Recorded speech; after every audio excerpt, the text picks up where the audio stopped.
In today's brief, we'll talk about a $500,000 helicopter, Russia versus sharks, and Armenia having second thoughts. I'm Linnea, and today is Thursday, September 7th, 2023, and we're in Kyiv, Ukraine. You're listening to the Ukraine War Brief podcast, where we bring you up to speed on the war in Ukraine in about 20 minutes or less. Let's get started with the news in Ukraine from the front. The General Staff of the Armed Forces of Ukraine, or GSAFU, reported that on September 6th, Russian losses included 9 tanks, 21 armored combat vehicles, or ACVs, 22 drones, or UAVs, 5 command centers, 37 artillery systems, and 610 personnel. Russian sources continue to complain about a lack of artillery munitions and counter-battery capabilities, according to the Institute for the Study of War, or ISW, which seems pretty on point given the sheer volume of artillery systems reported destroyed by Ukrainian forces every day. 1 year ago yesterday, the Kharkiv counteroffensive began, liberating about 500 settlements and 6,000 square kilometers in less than a week. The bad news? It set a bit of an unrealistic expectation among foreign analysts who seem to be waiting for a Kharkiv-like breakthrough and have been considering anything less to be a disappointing failure.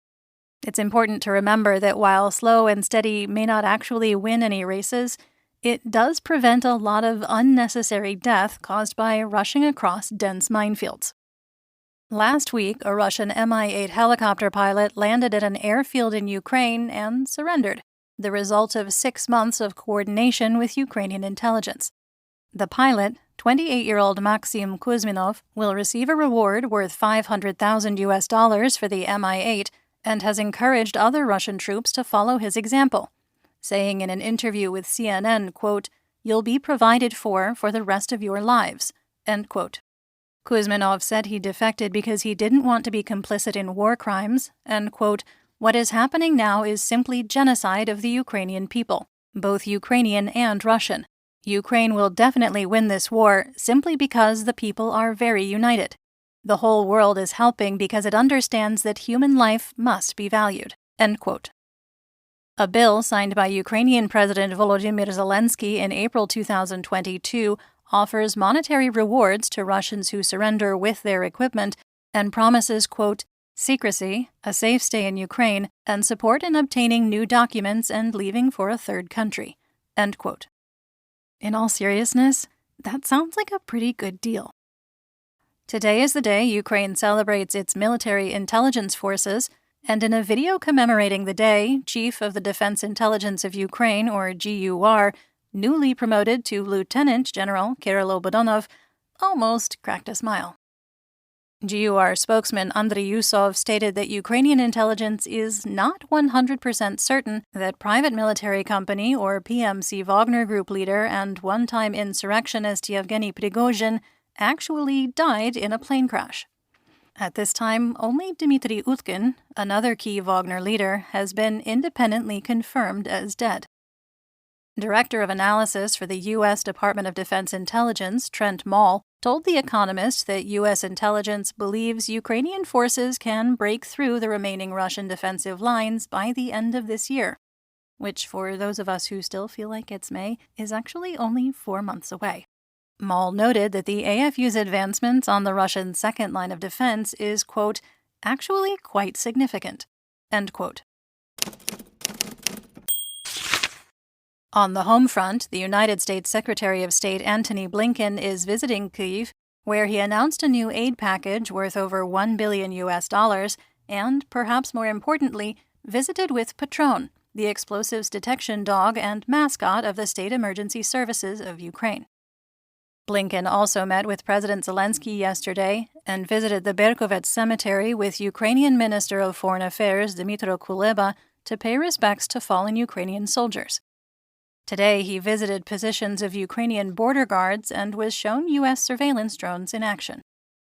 Accomplished British actor Stephen Fry was also in Kyiv this week, speaking at a conference organized by Ukrainian First Lady Olena Zelenska. The conference focused on addressing the mental health issues that have been worsened by the war, and Fry took the opportunity to share on social media what his experience had been in his hotel's bomb shelter while Russia launched missiles and Shahed kamikaze drones at the city. I encourage every Westerner who visits Ukraine, for whatever reason, to do the same. With humility, of course, but to remind Western media that Ukrainians are still going through this every single day. A petition demanding a veto of the draft law that returns electronic declaration of assets for officials but keeps the registry closed for another year gained 25,000 signatures. That's the number required for a petition to be considered by the president in 3 hours. Since the beginning of the full-scale invasion, 242 people have been killed by Russian mines and 498 injured. Included in that number are 13 children who were killed and 63 who were injured. About 30% of Ukraine's territory, roughly 174,000 square kilometers, is contaminated with mines and unexploded ordnance. For reference, that's an area larger than Washington state in the U.S., or a little less than half the area of California. The number of casualties from yesterday's terrorist attack on the Central Market in Kostiantynivka has been updated now that rescue operations are complete. 17 people were killed, including a child, and 32 people were injured. If you're enjoying the episode, please rate us and leave a review on whatever podcast platform you're listening on. If you have any questions, comments, or concerns, please feel free to reach out to us via email at social@borlingon.media. That's BORLINGON.media. In the temporarily occupied territories, Ukraine has continued targeting Russian military objects in occupied Kherson Oblast and western Crimea, destroying enough air defense systems to fly aerial drones with impunity, including the larger Bayraktar armed drones. On September 6th, Ukrainian forces destroyed a truck carrying ammunition in the same area where they destroyed that patrol boat the day before, and Russian forces are complaining that Ukrainian reconnaissance drones are moving further into Russian-controlled territories, and Russian helicopters are having to be used to chase the drones out. Speaking of drones, let's talk about the Russian Federation and effectively occupied Belarus. Explosions were reported in Moscow, Rostov-on-Don, and Bryansk early this morning, the result of multiple drone attacks.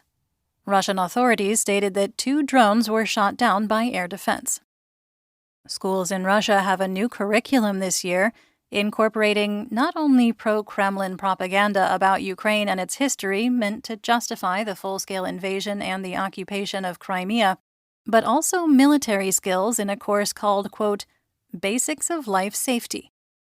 The course reportedly teaches students how to administer first aid and also how to handle assault rifles, grenades, and drones.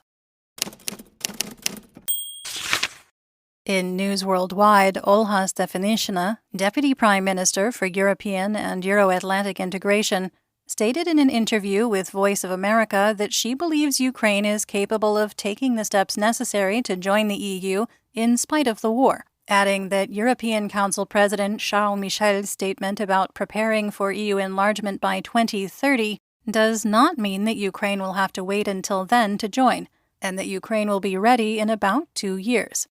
Stefanishyna mentioned that NATO membership could come even sooner. The Romanian Ministry of Defense, or MOD, confirmed that debris similar to the remains of a drone were found near the village of Plauru, across the Dunai River from Izmail in Ukraine. Romania had previously denied Ukrainian assertions that Russian drones had crashed on their territory during an attack on the port of Izmail. Romanian President Klaus Iohannis called for an investigation of the wreckage, saying, quote, If it is confirmed that this wreckage is part of a Russian drone, this situation will be absolutely unacceptable and will be a serious violation of Romania's sovereignty and territorial integrity. End quote. Armenia appears to be questioning its decades-long security relationship with Russia, according to the ISW. As a refresher, Armenia is part of the Russian-led Collective Security Treaty Organization, or CSTO, and back in September of 2022 attempted to invoke Article 4 of the CSTO Treaty, effectively aggression against one is perceived as aggression against all, requesting an urgent military intervention from Russia in response to heavy fighting on the border between Armenia and Azerbaijan. Russia declined to help, likely because it wants to stay friendly with Azerbaijan's oil reserves. In February of this year, Armenia canceled CSTO joint military exercises in Armenia, and on September 5th, Radio Free Europe reported that the Armenian government had sent unspecified humanitarian aid to Ukraine for the first time since the full-scale invasion. Perhaps Armenia is finally understanding why Ukrainian Foreign Minister Kuleba said of Russian President Vladimir Putin, quote, "He is not a person with whom you can seriously negotiate something. If you think that you have successfully agreed with him, then you are putting yourself in danger of being attacked by him." End quote. Do you remember the shark that mauled the Russian holidaygoer off the coast of Egypt? Well, the sharks are at it again. A Russian catamaran in the Coral Sea southwest of Cairns, Australia, put out an emergency call after both hulls of their vessel had been damaged in several shark attacks. Aboard the catamaran were 2 Russians and a Frenchman, reportedly on the first Russian round-the-world expedition of the 21st century. Let's talk military tech. Germany announced on September 5th that it had delivered more ammunition and military vehicles to Ukraine, including 188 Zetros trucks, up from 156 trucks delivered previously, 4 more border protection vehicles, and another Beaver bridge-laying truck, as well as the first batch out of a total 300,000 rounds of ammunition for Gepard anti-aircraft guns. A Challenger 2 tank in service with the Ukrainian Armed Forces has been confirmed as destroyed. New UK Secretary of Defense Grant Shapps reported that the tank had been hit by artillery, and while the crew was attempting to put out the fire, the tank was struck again. All 6 crew members did survive, and Shapps noted that, quote, "It may be the first loss as far as we're aware. We gifted 14 of these Challenger 2 tanks to Ukraine. We accept that in a war zone there can be material losses." End quote.